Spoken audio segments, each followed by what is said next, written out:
Hello there and welcome back, or welcome to the channel if you're new. I'm glad to have you here.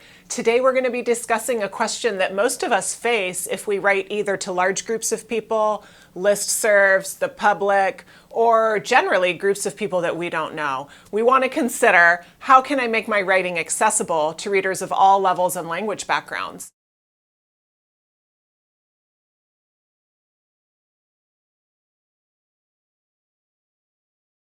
We don't all have the same reading level. We didn't all get the same amount of education. We haven't all been using English for the same amount of years. So we want to always take care to make our writing accessible for a wide variety of readers. For example, the sentence on the kind of before area here is not super accessible in my opinion. When an application has been submitted without the requisite fields completed, the application may be rejected for any reason. It makes me think, okay, I don't know what I did wrong, but I'm pretty sure I did something wrong. Accessibly, writing that would be maybe complete all sections of your application to make sure it gets processed. And so there are a few things that we did there. The two most notable, we want to use active voice and we want to use familiar words, not decorative words. So with those two tips, you can really do a lot to make your writing accessible to more people. All right, let's walk through them. Active voice is scientifically proven the easiest to read.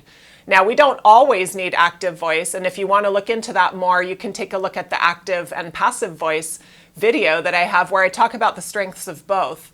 But for accessibility and clarity, active voice does win out.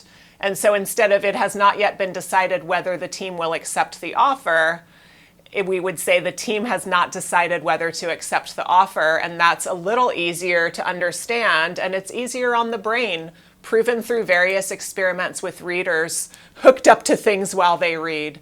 Let's look at another example. Your application has been received by Human Resources. That's great if I'm mostly focused on my application, but we are going to be more concise if we start with who did it. Human Resources has received your application. That's the most clear, easy way to write. So let's do that when we think our audience might be mixed in terms of how much reading they do. Similarly, the request was submitted by the manager. It takes me a while to learn who did it. It's easier to digest a sentence like the manager submitted the request. So active voice is really important to keep in mind when you know that some of your readers might not have as much reading experience as you do. Secondly, we're going to use familiar words. We want to avoid the tendency or the temptation to decorate our writing with beautiful vocab words. That might have gotten us points in school, but it doesn't get us points with our readers because they want to read easily and clearly. So let's use familiar words. We don't need to say things like procure, feasible, and sufficient.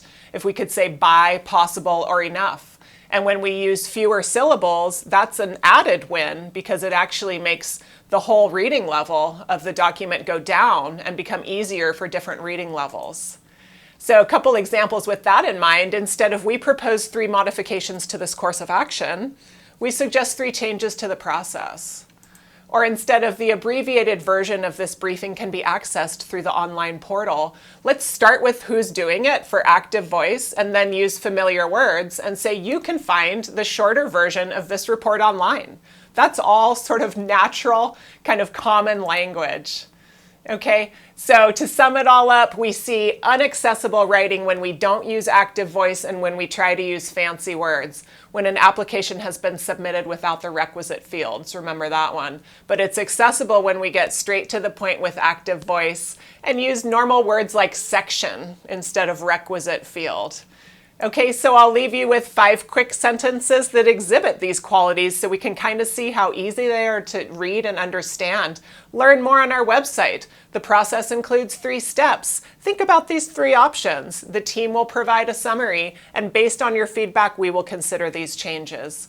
Keep things easy on your reader, whoever they are, however much practice they've had, by writing accessibly. All right, active voice, familiar words.